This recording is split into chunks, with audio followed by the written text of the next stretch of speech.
More than 3,100 years ago, in an ancient forest, a recently widowed young woman gave birth to a male child while standing between two trees. She called him Chant, meaning spring of water, named after the source of water that flowed throughout the forest.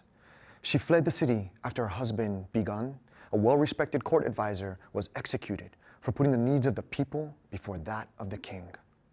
Years later, after the corrupt king was overthrown, the virtuous objections of Bigan came to be understood as righteous. Chant, the child born between two trees, was invited back to the city along with his mother. He was bestowed with the honor of taking the new family name that would become Hayashi. My father's family name is Hayashi.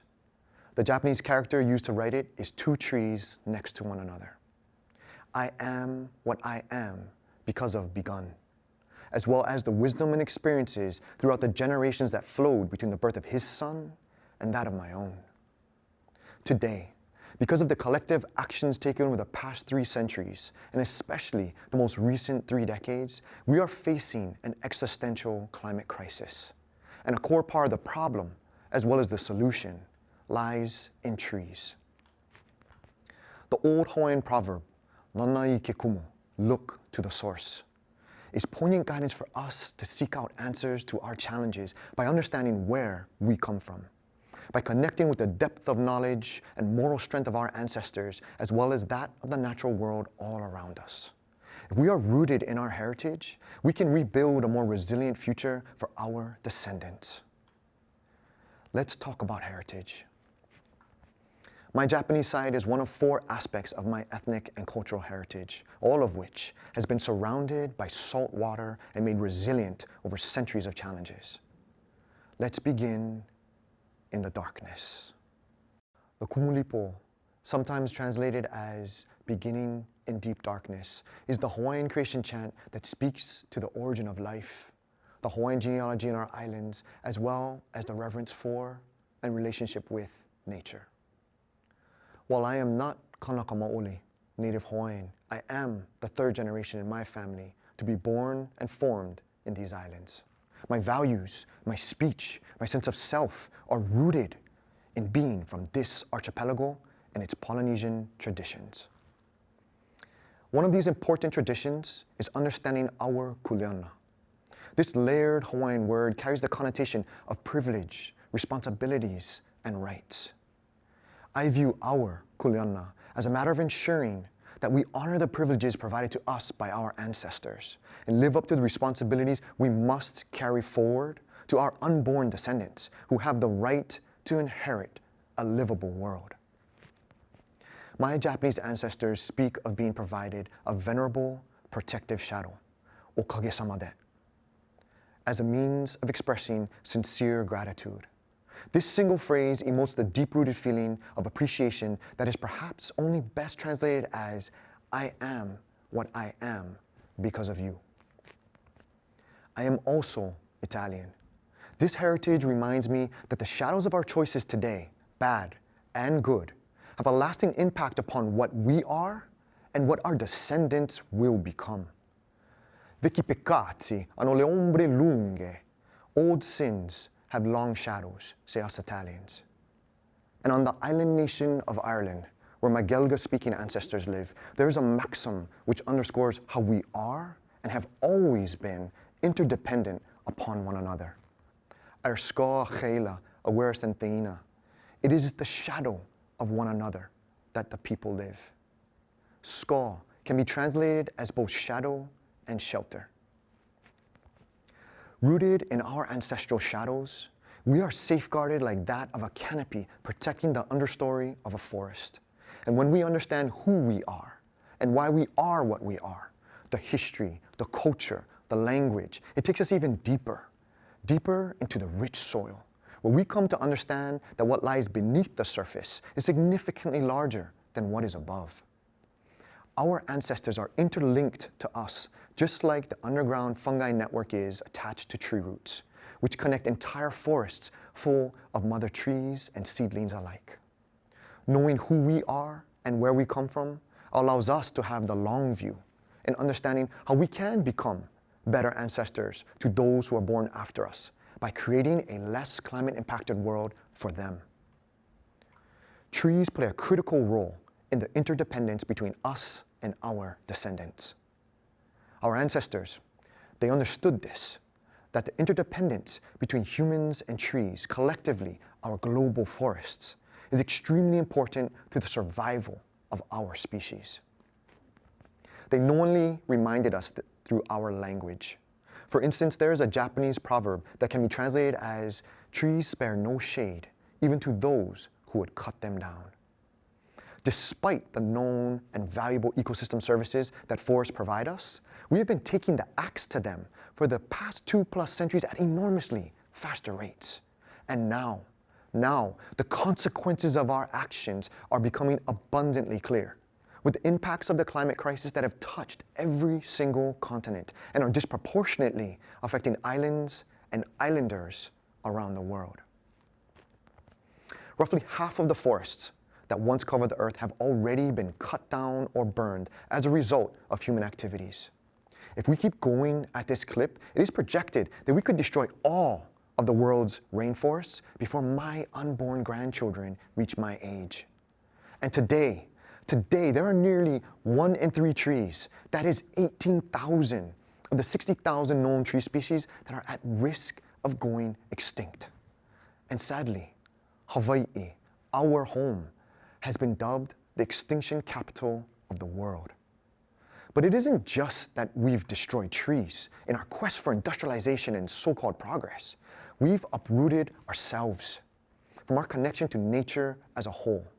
It's known as the Extinction of Experience, a term coined by ecologist and entomologist Robert Pyle, which describes this vicious cycle that links apathy with ecological destruction, where we humans wreak havoc upon the earth as a result of our detachment from nature, which in turn causes us to destroy even more nature because we no longer understand its value to resilience and our ability to survive. Are we not accountable to unborn generations who are connected to us by shared blood, culture, and community? Do we not owe it to our descendants to fulfill our Kuleana? I am what I am because of trees. You are what you are because of trees. We are all what we are because of trees. And like our ancestors before us, we are meant to live in the shadows of trees. Simply put, without the increased presence of native forests, our species cannot survive on our own planet. Remember 75%. Forests capture upwards of 75% of the terrestrial carbon dioxide emissions. Forests house more than 75% of our global biodiversity. Forests provide approximately 75% of the world's medicines. CO2, biodiversity, medicine, 75%. I am rooted in these islands, literally and figuratively, through that of our kumula'au. This Hawaiian word does not simply translate as tree. Similar to the word Kuleana, kumula'au has multiple layers. This single word embodies foundational meanings such as origin, teacher, medicine, and much more. The kumu in kumula'au is the same kumu found in the kumulipo, as well as the saying nana ike kumu, look to the source. Our beginning, our foundation, our source can be found in our trees. The kumula'au connect us to the past, and if we fulfill our kuleana, they will outlive us and connect us to the future. Planting a tree is not just an act of stubborn optimism for ourselves. It is a recognition that we can make a difference for those who come after us. And sometimes, solutions can be found in an aspect of the problem itself. Created around the 14th century, Kinsagi is the Japanese ceramic technique that uses gold lacquer to join broken pieces. But more than simply mending an irreplaceable piece of pottery, Kinsagi is symbolic of life, in that it repairs broken pieces through a thoughtful and tested technique using gold, which can restore and surpass the previous beauty and strength, making it at once imperfectly whole and more resilient. As 2+ centuries of large-scale deforestation has brought negative downstream implications upon all aspects of society, reforestation at scale and speed is inherently a part of the solution to reverse the tide.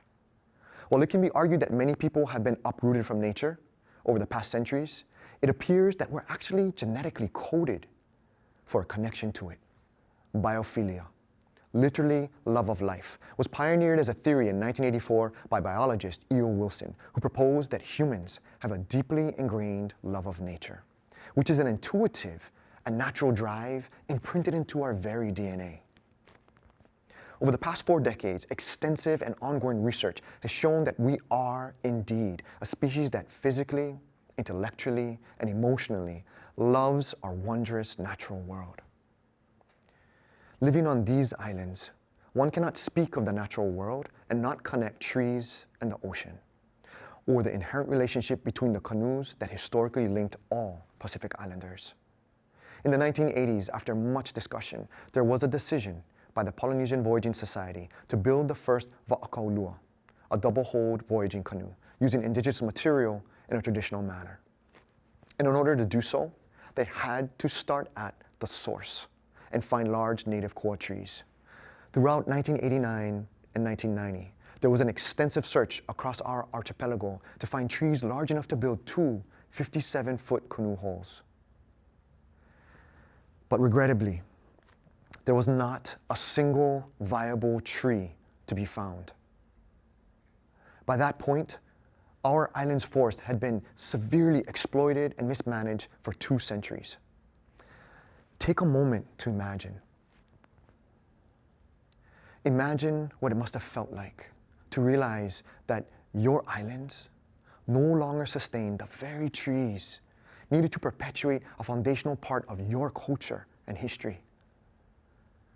Needless to say, it was a dark time.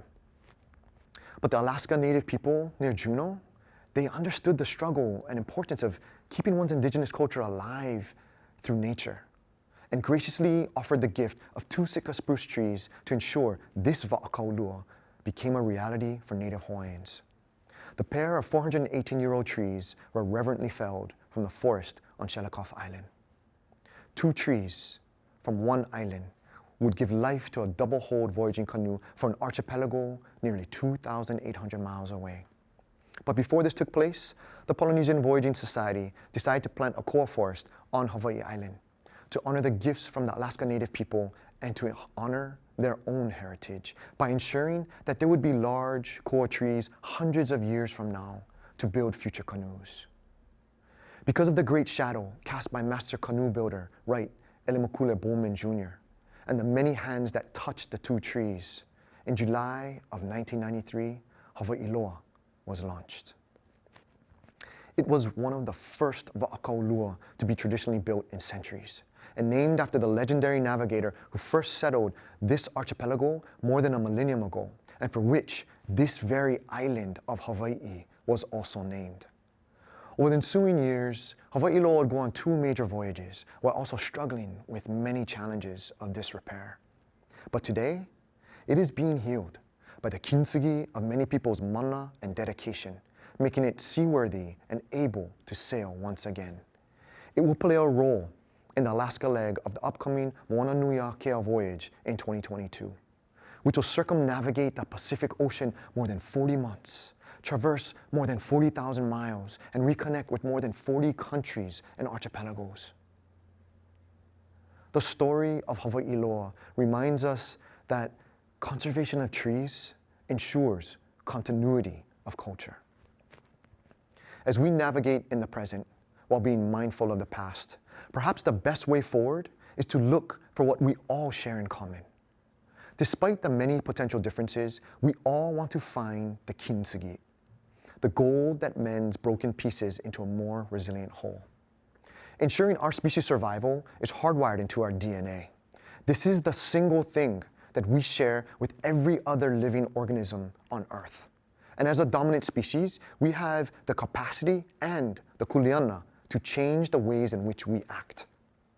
No matter who you are, no matter where you come from, knowing who you are and where you come from allows you to have the long view and understanding how you can become a better ancestor to your descendants by creating a less climate-impacted world.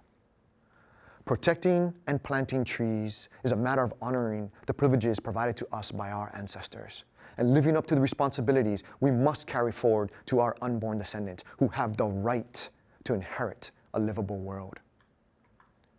This is our Kuleana. And knowing this is what allows us to be rooted here, right where we are. Planting a tree is not just an act of hope. It is a recognition that we can make a difference for our descendants. We are all what we are because of trees. If this resonates within you, then your path is also clear. Come join me and nanai ke kumu. Look to the source by reforesting our planet. Whether or not you are a descendant of the child born between two trees, you simply need to embrace your Kuleana and be the Kintsugi.